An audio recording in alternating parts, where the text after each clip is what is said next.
had a little problem that I was really happy to have. I just drove over from Corning. That's where Congressman Reed lives. That's where I live. That's where our main office is. And I got here and I couldn't find any place to park. I'm like, well, this must be a big crowd. And I got in, and goodness gracious, it is a big crowd. So I want to thank you all for being here. Thank you for not taking no for an answer. I want to thank our teammates, because governing is a team sport. We all work together. The state senators, the state assemblymen, the county executive, we all work very well together. And I think you have a very articulate and passionate group of folks representing you that you've heard from before I got up here, and they do a great job. So it was a very disappointing day when the governor, and he says he didn't have anything to do with it, the governor made his decision. You know, it was decided on public health. You know what? Public health is important. Everyone in this room feels that public health is important. And sometimes folks on the other side try to mischaracterize that, say we don't care. We do care. Public health is important. And every other state that has a shale play has looked at the public health ramifications of tapping into that. And every other state has made the determination that it's safe. The President of the United States, now my boss is a Republican, he doesn't always agree with the President, we have to work with him, but the President of the United States feels it is safe. I saw him on the State of the Union say that. However, here in New York, the governor, Mr. Zucker, they feel they know better. I think that's the height of arrogance. I think it's politics. I don't think it's health. But it is a public health issue. We have to have reasonable regulations. We can do that. Other states have done it. New York, we can do it. There's no reason we can't. But there are other reasons this is an important issue in addition to public health. This is an energy issue. So over Christmas, I happened to be in Virginia on vacation. I saw something I thought I would never see again. I filled my gas tank, and the number didn't start with a 4, didn't start with a 3, it didn't even start with a 2. $1.99.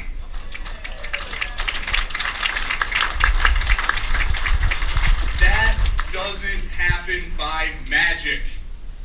That happens because the United States has tapped into its energy resources, not in New York, but in other portions of the country.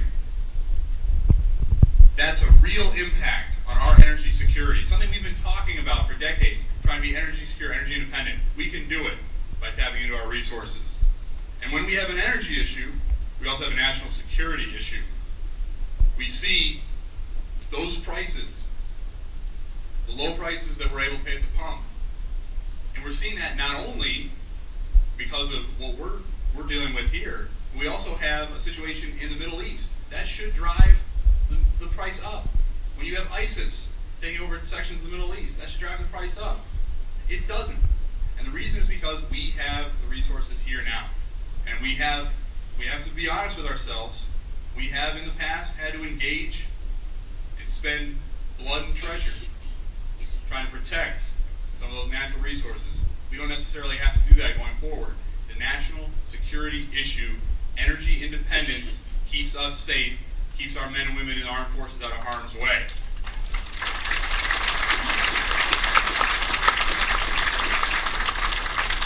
But it's not just a public health issue, it's not just an energy issue, it's not just a national security issue, it's a jobs issue. I'm so happy to have the union movement here today.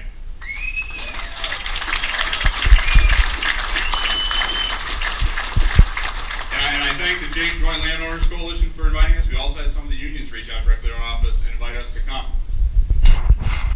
The jobs in the gas fields are real jobs, but it's not just them. If you want to place a factory, what are you going to look for? Well, one of the things you're going to look for is stable utility rates. You're going to look for being able to tap into the infrastructure that we can put in place if we have safe, responsible gas drilling. So it's not just going to be direct jobs, it's going to be thousands and thousands of indirect jobs. It's going to be the person that owns the coffee shop or the diner that's able to sell their product to the people that are going to have money to buy it, that are going to have money in their pocket. That's what this is about. Jobs, through all sectors of the economy. In the hospitality industry, there's going to be a lot more hotels. We're staying in hotels. There's going to be a lot more hotels if we have gas drilling.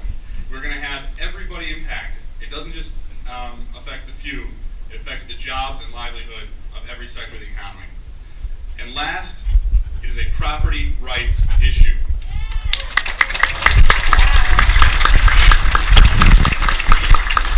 I'm so happy to see that banner, protecting our property rights. This is America. You should be able to use your property responsibly as you see fit.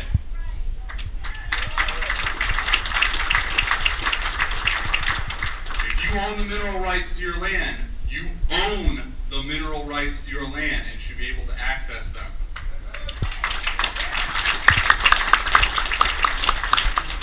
And so moving forward, I work for, as it was stated, Congressman Reed, who's a federal representative. We're trying to find a way that we can work on the federal level to try and mitigate some of the fallout of this. One of the things that we're looking strongly at is considering the ruling that came down as a property taking.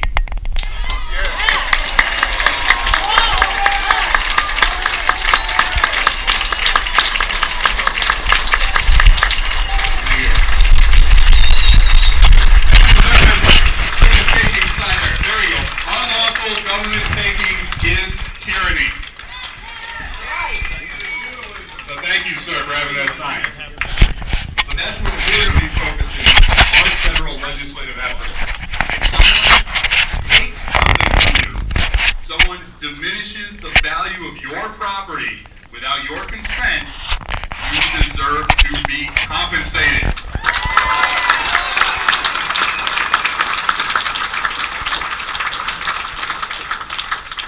Governor Cuomo, hopefully, someday has to pay you for what he did to you out of his budget, I think that may get the bully's attention.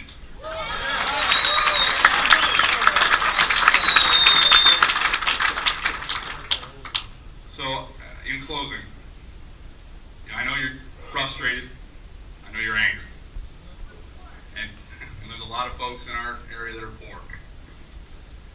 Congressman Reed, myself, our whole staff, we're frustrated, we're angry too. Congressman Reed lives in Corning, in the house he grew up in. He's from the southern tier. I grew up in the Painted Post area, I live in Corning. I'm tired of seeing my friends and neighbors have to move somewhere else. Senior citizens that can't afford the property taxes to stay in their home. I'm tired of educating the best and brightest and having them go somewhere else to create jobs and build their future. This is a way to stop that outflow. So don't give up. Your leadership on the elected side is with you, locally, but we need to all work together. We need to all let the governor know that we are not going to take no for an answer. Thank you very, very much.